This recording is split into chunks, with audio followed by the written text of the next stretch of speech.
बात करेंगे इसरो की, बात करते हैं। इसरो इसरो इसरो इंपॉर्टेंट है।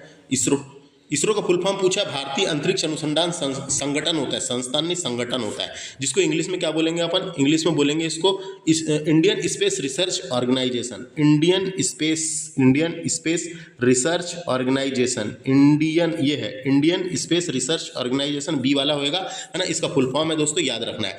तो इसका फुल फॉर्म होता है भारतीय अंतरिक्ष अनुसंधान संगठन होता है। इसका मुख्यालय बेंगलुरु में है, कभी पूछा जाता है। बेंगलुरु, इसका मुख्यालय बेंगलुरु में है। इसकी स्थापना 1962 में की गई थी। किसने की थी? डॉक्टर विक्रम ए साराभाई ने की थी। विक्रम ए साराभाई ने की थी। और आपको जानकारी के लिए बता दूं, भारत में अंतरिक्ष विज्ञान के जनक डॉक्टर विक्रम साराभाई को कहा जाता है। पूछा कभी अंतरिक्ष विज्ञान के जनक किसको कहा जाता है, तो विक्रम साराभाई को कहा जाता है, इतना याद रखना है ना। भारत का पहला उपग्रह आर्यभट्ट इन्होंने ही बनाया था दोस्तों, यहीं से छोड़ा गया था। स्थापना बता दिया 1962 में की गई थी, पूछा जाता है।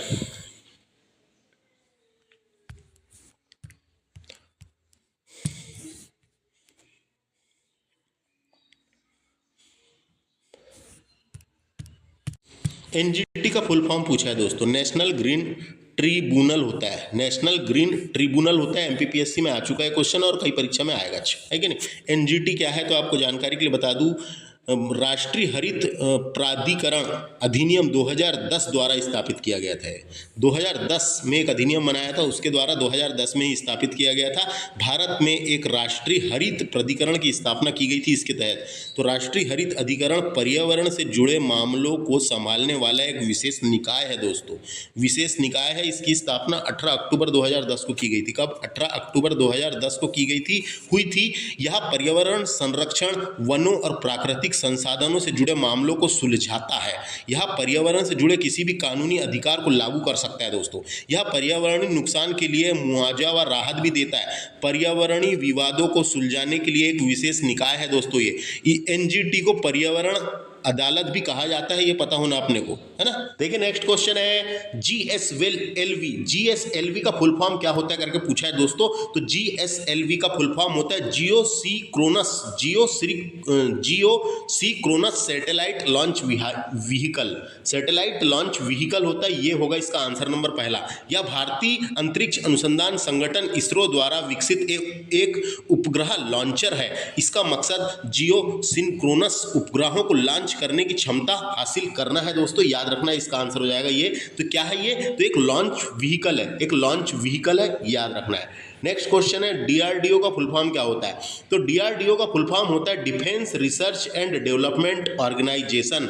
इसको हिंदी में बोलते हैं रक्षा अनुसंधान एवं विकास संगठन। यह भारत सरकार के रक्षा मंत्रालय की एक अनुषंगिक इकाई है दोस्तों। यह देश की रक्षा से जुड़े अनुसंधान, दोस्तों डीआरडीओ का फुल फॉर्म मैंने बता दिया, रक्षा अनुसंधान एवं विकास संगठन। यह भारत सरकार के रक्षा मंत्रालय की एक अनुषंगिक इकाई है। यह देश की रक्षा से जुड़े अनुसंधान कार्यों के लिए अग्रणी संस्था है। डीआरडीओ का मकसद भारत को अत्याधुनिक रक्षा प्रौद्योगिकी और प्रणालियों में आत्मनिर्भर बनाना है दोस्तों, है ना। डीआरडीओ की स्थापना कब हुई थी अपने को पता होना। डीआरडीओ की स्थापना 1958 में की गई थी। और क्या इंपॉर्टेंट है यहाँ से, तो है ना, 1 जनवरी 1958 को की गई थी। 1 जनवरी को डीआरडीओ दिवस के रूप में मनाया जाता है, याद रखना है। और इसका जो मुख्यालय है दिल्ली में है, इसका मुख्यालय दिल्ली में है, इसका मुख्यालय कहाँ है? दिल्ली में है, इतना याद रखना है। डीआरडीओ का मुख्यालय दिल्ली में है। और एक क्वेश्चन का भी पूछा जा सकता है, इसलिए बता रहा हूँ, डीआरडीओ का आदर्श वाक्य क्या है। तो इसका डीआरडीओ का आदर्श वाक्य है बलस्य मूलम विज्ञानम, ये इसका आदर्श वाक्य है, याद रखना है। बलस्य मूलम विज्ञानम, इसका अर्थ है शक्ति का स्रोत विज्ञान है। इसका अर्थ होता है हिंदी में शक्ति का स्रोत विज्ञान है, इसका आदर्श वाक्य है, याद रखना है। नेक्स्ट क्वेश्चन डिस्कस करेंगे, बीएआरसी का फुल फॉर्म क्या होता है। तो बीएआरसी का फुल फॉर्म होता है भाभा परमाणु अनुसंधान केंद्र। भाभा परमाणु अनुसंधान केंद्र होता है दोस्तों। इसको इंग्लिश में बोल सकते हैं भाभा एटॉमिक रिसर्च सेंटर। कहाँ लिखा है? भाभा एटॉमिक रिसर्च सेंटर, ये है भाभा एटॉमिक रिसर्च सेंटर। ये डी वाला ऑप्शन इसका इसका सही होएगा, इसको याद रखना है ना।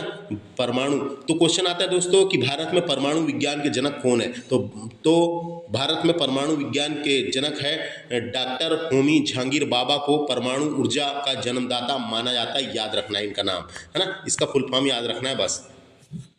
और कभी पूछा अंतरिक्ष विज्ञान के जनक कौन है करके, अंतरिक्ष विज्ञान के जनक डॉक्टर विक्रम साराभाई को कहा जाता है। डॉक्टर विक्रम अंबालाल पूरा नाम था उनका, डॉक्टर विक्रम अंबालाल साराभाई को भारत में अंतरिक्ष विज्ञान का जनक माना जाता है, याद रखना है ना। वे भारतीय अंतरिक्ष अनुसंधान संगठन इसरो के संस्थापक में से एक रहे हैं। दो चीज याद रखें, परमाणु विज्ञान का जनक पूछेगा तो डॉक्टर होमी जहांगीर बाबा, अंतरिक्ष विज्ञान का जनक पूछेगा तो डॉक्टर विक्रम साराभाई को कहा जाता है। नेक्स्ट है